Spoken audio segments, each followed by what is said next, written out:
तो भगवान वहीं प्रकट हो गए।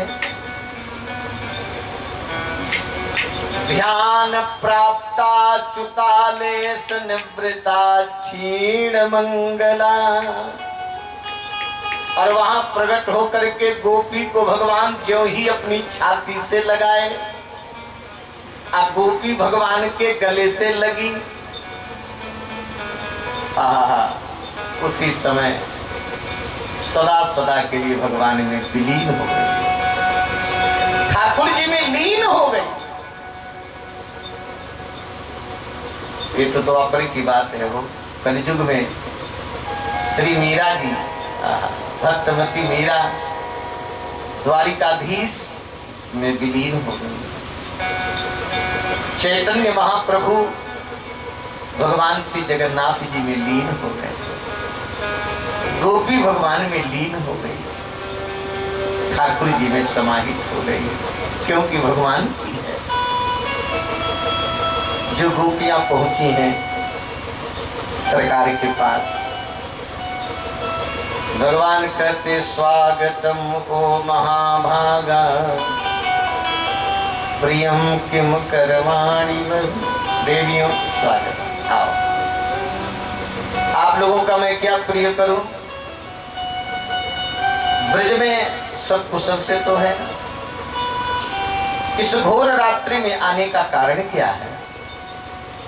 क्या वृंदावन देखने आप लोग आई? वृंदावन का दर्शन हो गया, जमुना जी का दर्शन हो गया, सीधे सीधे पधारो, जाओ। आपके माता पिता खोज रहे होंगे, भाई खोज रहे होंगे, हैं? कहीं घर में झगड़ा तो नहीं हो गया? हैं? कभी कभी पति पत्नी में झगड़ा भी हो जाता है। कभी पति पत्नी में झगड़ा हो जाता है तो मान लो पति पत्नी में झगड़ा हो जाए तो पति को छोड़ करके नहीं जाना चाहिए। देखो देवियों, स्त्रियों का सबसे बड़ा धर्म क्या है? स्त्रियों का सबसे बड़ा धर्म है पति की सेवा। कोई कहे महाराज अगर हमारा पति खराब है तो क्या करूं?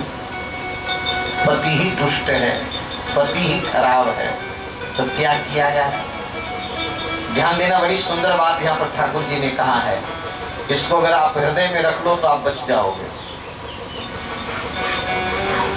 भाग्य से पति मिलता है और भाग्य से पत्नी मिलती है। हमारा जैसा कर्म होगा, जैसा हमारा भाग्य होगा, वैसे ही पति मिले और वैसे ही पत्नी मिले, है ना? तो कैसी भी पत्नी हो, कैसा भी पति हो, अगर गृहस्थ जीवन में आप हो तो आपकी पत्नी भले देखने में अच्छी न हो तो अपनी पत्नी से ही संतुष्ट रहो। दूसरे की सुंदर पत्नी के प्रति अपनी कुदृष्टि मत रखना। अपनी दृष्टि बिगाड़ोगे तो नरक का रास्ता आपको जाना पड़ेगा। इसलिए कथा के साथ बिल्कुल लोगों को, अगर हमारा पति जैसा हो, हर स्त्री को अपने पति से ही संतुष्ट होना चाहिए। दूसरे के पति के प्रति कभी भी अपनी दृष्टि को खराब नहीं करना चाहिए। अगर कोई स्त्री दूसरे के पति के प्रति अपनी दृष्टि खराब करे, अपनी बुद्धि को बिगाड़े, तो उस स्त्री की भी दुर्दशा होगी। स्त्री का धर्म होता है अपने पति की सेवा, पति के प्रति। दुशीलो दुर्भगो, बुरे स्वभाव का हो, अभागा हो, स्त्री जवान है, पति बूढ़ा है, तो न कहे कि इस बूढ़े के पाले कहां से पड़ गई। उस बूढ़े का ही आदर करो। पागल है, रोगी है, निर्धन है, ऐसे स्त्री, ऐसे पति का भी जो स्त्री अपमान करती है वो नरक में जाती है। वो कहां जाती है? नरक में जाती है। गोपियां चुप हो, गोपियों के आंखों से केवल आंसू गिर रहा है। भगवान तो उपदेश दिए जा रहे हैं, गोपियां रो रही हैं। रोते रोते गोपियों ने कहा मैवं विभोरहतु मैवं विभोरहति भवान् गजितुं दृशंसम्। मैं नहीं जानती थी कि हम लोगों का प्यार किसी निष्ठुर से हो गया। कितने कठोर हो, क्योंकि आप विभु व्यापक, आप घट घट वासी हो, अंदर की बात आपसे छिपी नहीं। सरकार, हम लोगों के अंदर कोई वासना नहीं, हम विषय लेकर के नहीं आए। हम गोपिकाओं के अंदर कोई भी दोष नहीं है, संसार की कोई भी वासना हमारे अंदर नहीं।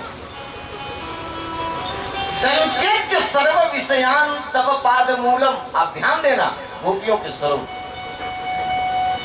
हम लोगों ने समस्त विषयों को, वासनाओं को त्याग करके आपके चरणों में।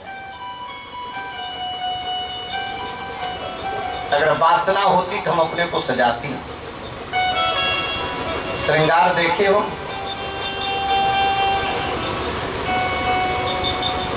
देखो मैं गोबर लीप रही थी, हाथ में गोबर लगा, हाथ धोने का भी होश नहीं था, तो तुम्हारे गाल में लगा दूं गोबर मिट्टी। मैं भोजन कर रही थी, हाथ जूठा, ऐसे में भगी भगी चली आई। और वासना वाली स्त्री तो अपने को सजाती है। श्रृंगार, अच्छा बताओ, श्रृंगार किसके लिए होता है? वो दूसरे के लिए कि अपने लिए? आप बढ़िया कपड़ा सस्ते धरते हो किस लिए? लोग देखें, ओह कपड़ा बढ़िया है, श्रृंगार बढ़िया है, हमारे श्रृंगार को देख करके हमारे तरफ लोग आकर्षित हो, इसलिए तो पहना जाता है। नहीं तो अपने को क्या जरूरत है? अपने को जरूरत है, आप तो जैसे हो ऐसे है ही हो। तो श्रृंगार दूसरे के लिए होता है, सजना दूसरे के लिए होता है। जिस स्त्री के अंदर वासना होती है वो श्रृंगार करके दूसरे को आकर्षित करती। क्या मेरे अंदर श्रृंगार है? क्या श्रृंगार आपने देखा? हमारे मन में तनिक भी विषय नहीं। बस एक प्रश्न का उत्तर, हम दूसरी बात आपसे हम लोग पूछेंगे नहीं, केवल मेरे प्रश्न का उत्तर दे दो। भगवान के पूछो। गोपी ने कहा कि सुनिए श्याम सुंदर, एक पतिव्रता स्त्री, जो स्त्री अपने पति से बड़ा स्नेह करती है, अपने पति से बड़ा प्यार करती है। एक दिन उसका पति प्रदेश में जा रहा था, बाहर जा रहा था। उस स्त्री ने कहा कि आप जा रहे हो, आपके बिना मैं जीऊंगी कैसे, रहूंगी कैसे? उसका पति ने कहा कुछ दिनों के लिए मैं जा रहा हूं, आ जाऊंगा, ये मेरा फोटो ले लो। क्या ले लो? फोटो, मेरा फोटो ले लो। जब मेरी याद आवे तो फोटो को देख ले, जब मेरी पूजा का मन हो तो फोटो की पूजा करें, मैं कुछ दिनों के बाद आ जाऊंगा। वह स्त्री अपने फोटो पति की पूजा करने लगी, फोटो पति से प्यार करने लगी। एक दिन कमरा बंद करके फोटो पति की पूजा कर रही, तब तक बाहर से उसका पति आ गया। और उसका पति कह रहा है फाटक खोलो, फाटक खोलो। तो श्याम सुंदर उत्तर दो, उस स्त्री को क्या करना चाहिए? अब उस स्त्री के पास में दो पति हो गए। उस स्त्री के पास कितने पति हो गए? दो पति। एक फोटो का पति भीतर है, एक बाहर का पति खड़ा है। तो अब फोटो की पति की पूजा करे कि बाहर की पति की सेवा करे? भगवान करे पगली, क्या इतना ज्ञान नहीं है? तो फोटो तो तब तक था जब तक असली नहीं था। जब असली आ गया तो फोटो के चक्कर में क्यों पड़े? तब तो उसको भीतर लाकर उसको जल पिलावे, भोजन करावे। गोपियों ने कहा कि श्याम सुंदर, आप ही कहते हो कि संसार के पति मेरे फोटो हैं और असली पति मैं हूँ। तो जब असली पति मिल गए तो फोटो के चक्कर में क्यों डाल रहे हो? अब हम फोटो के चक्कर में पड़ने वाली। अब भगवान गोपिकाओं की इच्छा को पूरी करते हैं। गोपिकाओं के साथ थोड़े देर रास किए, महाराज ने केवल रसिक वर गोपिन संग दिए गल